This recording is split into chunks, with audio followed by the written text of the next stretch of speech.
Bismillahirrahmanirrahim. Assalamualaikum warahmatullahi wabarakatuh.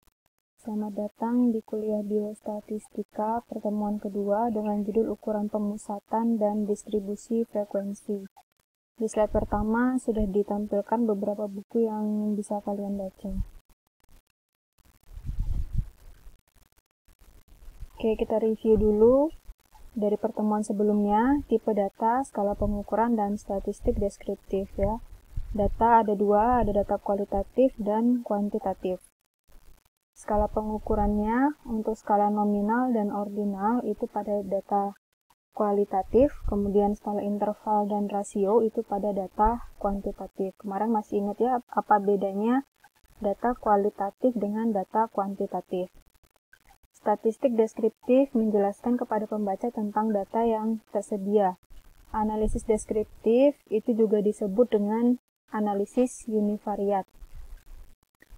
Kemudian beberapa perhitungan statistik deskriptif mencakup nilai maksimum, minimum, range, central tendency atau ukuran pemusatan, yaitu mean, median, dan modus atau mode. Kemudian standar deviasi dan varians, rasio, proporsi, dan rate. Pengertiannya, nilai maksimum ini adalah nilai terbesar dari sekumpulan angka, nilai minimum adalah nilai terkecil dari sekumpulan angka, range adalah perbedaan nilai antara nilai maksimum dan nilai minimum dari frekuensi distribusi, central tendency atau ukuran pusat ini ada nilai mean yaitu rata-rata, median nilai tengah, mode atau modus nilai yang paling sering muncul. Kemudian standar deviasi atau sering disingkat SD dan varians. Kalau SD ini adalah akar kuadrat dari varians, sedangkan kalau varians adalah rata-rata dari kuadrat deviasi skor atau nilai observasi. Yang akan kita bahas pada pertemuan kali ini adalah yang central tendency atau ukuran pusat. Untuk yang varians ya, itu akan atau dispersi akan kita bahas di pertemuan selanjutnya. Rasio, nilai di mana pembilang bukan bagian dari penyebut atau perbandingan dari nilai X dan Y. Pada rasio, nilai X dan Y bersifat independen di mana X bukan bagian dari Y. Contoh, jumlah pasien laki-laki di rumah sakit ada 50. Jumlah pasien wanita di rumah sakit yang sama juga 150. Maka rasionya adalah 50/150 atau 1/3. Proporsi atau proportion adalah nilai di mana pembilang adalah bagian dari penyebut atau X adalah bagian dari nilai Y. Jadi proporsi itu nama lain dari persentase. Rate ini sama dengan laju, yaitu tipe pengukuran frekuensi yang melibatkan dikotomus data. Juga merupakan bentuk dari proporsi yang ada dimensi waktunya. Ini sering digunakan dalam epidemiologi. Umumnya dikenal dengan istilah prevalence rate dan incidence rate. Secara teknis, analisis merupakan kegiatan meringkas kumpulan data menjadi dua ukuran, yaitu ukuran tengah atau central tendency atau ukuran pemusatan, yaitu mean, median, dan modus, kemudian ukuran variasi atau dispersi, yaitu range, jarak interkuartil, dan standar deviasi. Yang bahas kali ini adalah yang ukuran tengahnya ya, ukuran variasi minggu depan. Kemudian peringkasan data tergantung pada jenis datanya apakah berbentuk kuantitatif atau numerik ataukah kualitatif atau kategorik. Kalau peringkasan data untuk data jenis numerik kuantitatif menggunakan ukuran tengah dan ukuran variasi. Jadi dua-duanya ini bisa digunakan. Peringkasan data untuk data kategorik menggunakan distribusi frekuensi atau proporsi. Ya. Kemudian nilai mean. Mean itu atau istilah lainnya adalah rata atau average. Ini udah sering sekali kalian pakai ya. Adalah hasil penjumlahan semua nilai observasi dibagi dengan banyaknya observasi. Rumusnya adalah X bar sama dengan jumlah XI dibagi dengan N. Keterangan X barnya itu adalah mean. Biasanya X ada garis di atas X-nya ya. Kemudian jumlah XI adalah jumlah semua nilai observasi dan N sama dengan banyaknya observasi. Contohnya, ada 5 pasien, dihitung umurnya.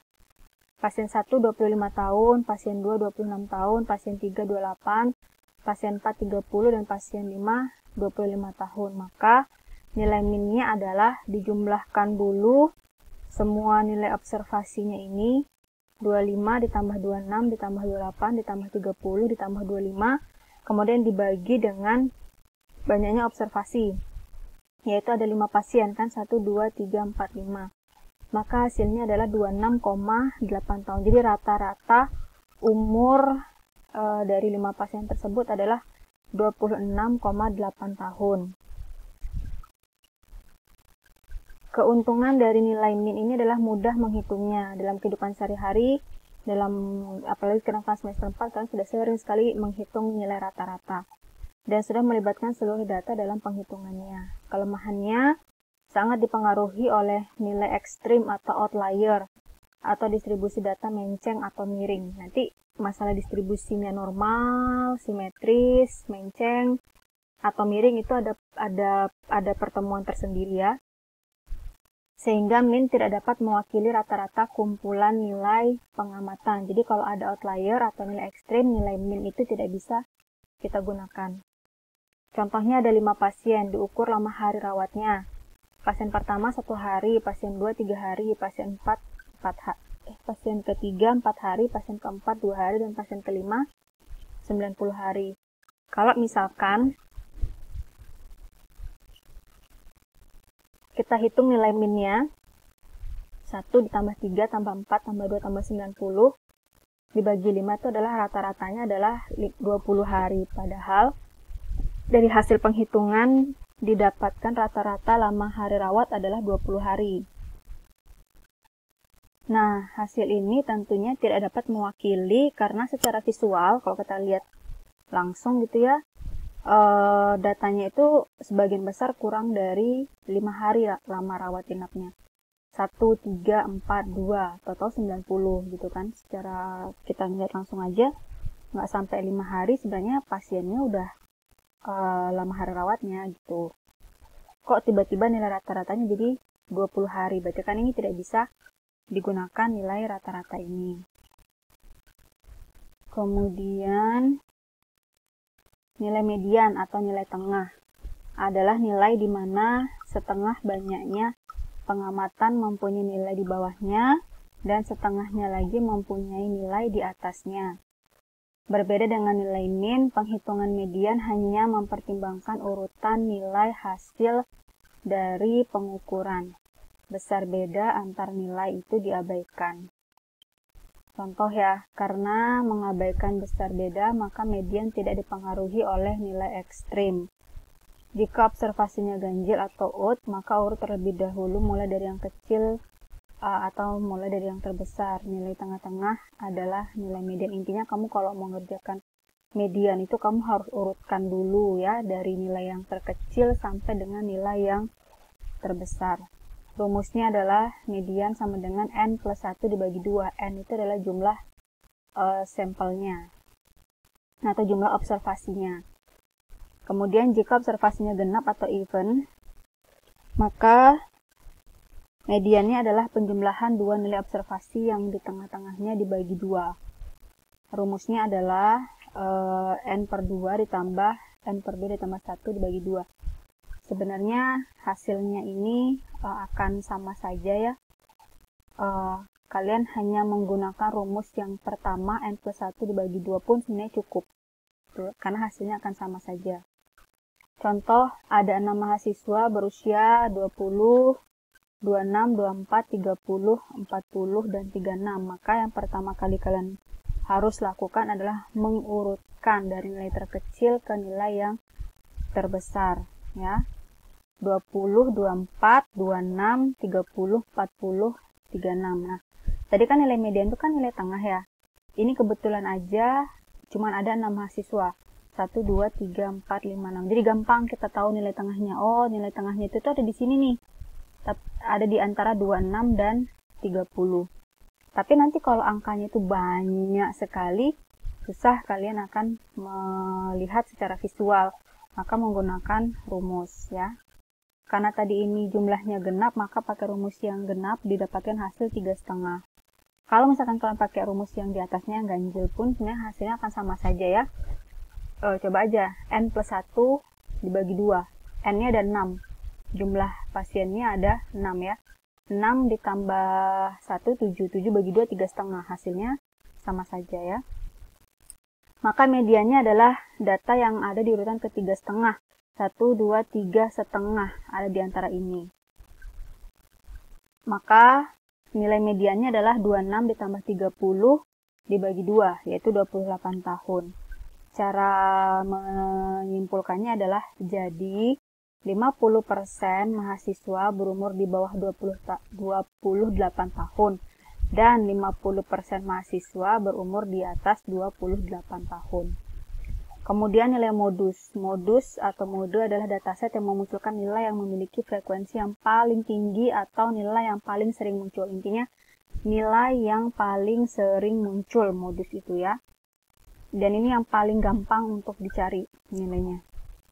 Contoh umur mahasiswa 18, 22, 21, 20, 23, 20. Nih, umur yang mana yang paling sering muncul? Dari sini udah langsung kelihatan ya bahwa nilai umur yang paling sering muncul adalah umur 20 tahun. Maka nilai modusnya adalah 20 tahun. Hubungan nilai min, median, dan modus.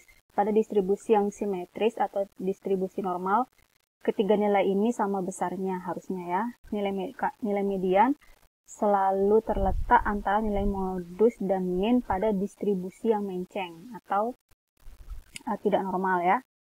Kemudian jika min lebih besar dari median dan modus, maka dikatakan distribusi menceng ke kanan. Jika minnya lebih kecil dari median atau modus, maka dikatakan distribusi menceng ke kiri. Nah, terkait dengan distribusi normal, ini juga akan dibahas tersendiri ya. Ini rumusnya, kalau misalkan disingkat, diringkas ya. Kemudian peringkasan data kategorik. Tadi peringkasan data numerik, sekarang peringkasan data kategorik. Hanya menggunakan distribusi frekuensi dengan ukuran persentase atau proporsi dan jumlah data pada masing-masing kelompok. Atau berupa ukuran variasi biasanya. Nah, distribusi frekuensi ini untuk dapat menganalisis data angka, data tersebut disusun terlebih dahulu secara sistematik. Jika data terdiri dari banyak observasi, tentunya informasi tidak bisa didapatkan langsung. Misalkan angkanya banyak sekali tabelnya ya, nggak bisa kamu langsung mendapatkan informasinya. Nah, supaya mudah, maka data disusun dalam bentuk distribusi frekuensi atau tabel frekuensi. Distribusi frekuensi atau itu adalah susunan data angka menurut besarnya dan menurut kategorinya. Susunan data angka menurut besarnya disebut distribusi frekuensi kuantitatif. Kalau menurut kategorinya maka kualitatif. Kalian sudah tahu ya bedanya kuantitatif dan kualitatif. Nah, ini bentuk penyajian data analisis univariat berupa tabel atau grafik. Itu kalian pilih salah satu aja. Misalkan ini yang tabel, analisis deskriptif data numerik untuk data yang normal ya. Jadi variabelnya misalkan umur sama hari rawat, maka karena dia terdistribusi normal ya, maka yang dipakai adalah nilai minnya. Ini standar deviasinya akan kita bahas sendiri, nilai maksimal dan nilai minimalnya. Untuk data yang tidak terdistribusi normal atau ada angka ekstrim, maka dia tidak menggunakan min, tapi dia akan menggunakan median dan interkuartil. Untuk data kategorik, misalkan ini bisa kita buat tabel tunggal, bisa juga kita buat tabel ringkasan. Ini kalau yang tunggal ya. Misalkan SD itu kan bukan angka ya. SD, SMP, SMA itu kan kategorik. Maka yang kita gunakan itu adalah persentasenya ya. Nah, ini adalah contoh yang bentuknya tabelnya ringkasan ya. Jadi kita gabung jadi satu aja kalau dia memang saling berhubungan. Nah, latihannya nanti kalian kerjakan seperti contoh pada video yang akan dikirimkan pada Classroom dengan menggunakan data Excel yang telah diberikan. Nanti kalian tunggu saja ya, kira-kira seperti itu. Terima kasih banyak. Jika ada yang ditanyakan, silahkan pada kolom komen di Classroom. Saya tutup. Wassalamualaikum warahmatullahi wabarakatuh.